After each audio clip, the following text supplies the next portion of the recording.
গায়ের জোরে সংবিধান বদলাবেন না। আমরা সংবিধানকে জোর করে বেআইনি ভাবে বদলাতে চাই না। একটা জিনিস মনে রাখবেন, আমি অনুরোধ করব, গায়ের জোরে অনেক কিছু করা যায়, গায়ের জোরে অনেক কিছু করা যায়। গায়ের জোরে সংবিধান বদলাবেন না, গায়ের জোরে সংবিধান বদলাবেন না। কারণ আজ থেকে 10 বছর পরে যে এখন যেরকম হচ্ছে, 10 বছর পরে আরেক বিপ্লবের মাধ্যমে বলা হবে আপনারা এগুলো অন্যায় করেছিলেন, আপনাদের বিচার। সুতরাং সংবিধান যদি বদলাতে হয় আগে নির্বাচন হতে হবে। নির্বাচনের মাধ্যমে, এটা কিন্তু আমি বারবার আমার প্রত্যেকটা বক্তব্যে আমি বলে যাচ্ছি, কারণ আমি বিশ্বাস করি সংবিধানকে সমুন্নত রাখেন। সংবিধানকে অ্যাব্রোগেট করার, এইটাকে বাতিল করার সময় ছিল যেদিন 5ই আগস্ট। আপনারা করেননি। সেদিন সংবিধান বাতিল করে আপনারা প্রক্লামেশনের মাধ্যমে দেশকে শাসন করেন, কিন্তু সেটা হয়নি। আপনারা এই সিদ্ধান্ত নিয়েছিলেন। আমার অনুরোধ, এই দেশে আমরা সাংবিধানিক আইন প্রতিষ্ঠা করতে, আমরা সংবিধানকে জোর করে বেআইনি ভাবে বদলাতে চাই না। এটা আমার জন্য বলছি না, এটা দেশের জন্য বলছি। আমাদের এই ইনস্টিটিউশন গুলোকে শক্তিশালী করতে। আমার দুঃখ, আজকে অনেক কমিশন হয়েছে, এই কমিশন গুলোতে এই কথাগুলো আসছে আমি কি বদলাতে চাই, অমুকে কি বদলাতে চাই, এইসব। সংবিধান কোথায় আছে এই কথাগুলো নিয়ে কোনো কথা নেই। সুতরাং আমাদেরকে এগুলো নিয়ে চিন্তা করতে। আজকে আপনি দেখেন কোর্টে কেন ভীত, এই যে মব সন্ত্রাস কেন ভীত। আমি যদি কোর্টে যাই, কোর্টে তো আমি বিচার পাবো।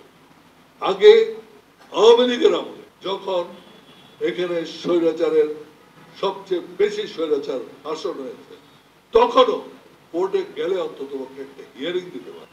এখন সেই হিয়ারিং এর কোন ব্যবস্থা নেই। একজন প্রাক্তন বিচারপতি, প্রধান বিচারপতি, তিনি পর্যন্ত কোর্টে গেলে হিয়ারিং ঠিকভাবে পাচ্ছে, সেখানে মারামারি হচ্ছে।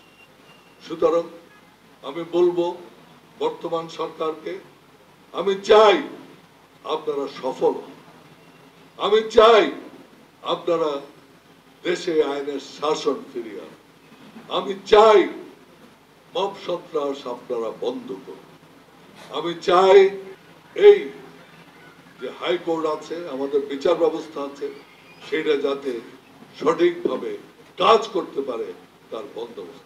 আমি চাই আপনারা যে প্রশাসন, ভাগাভাগির প্রশাসন, এই প্রশাসনকে ঠিক করে একটি নিরপেক্ষ প্রশাসন করেন।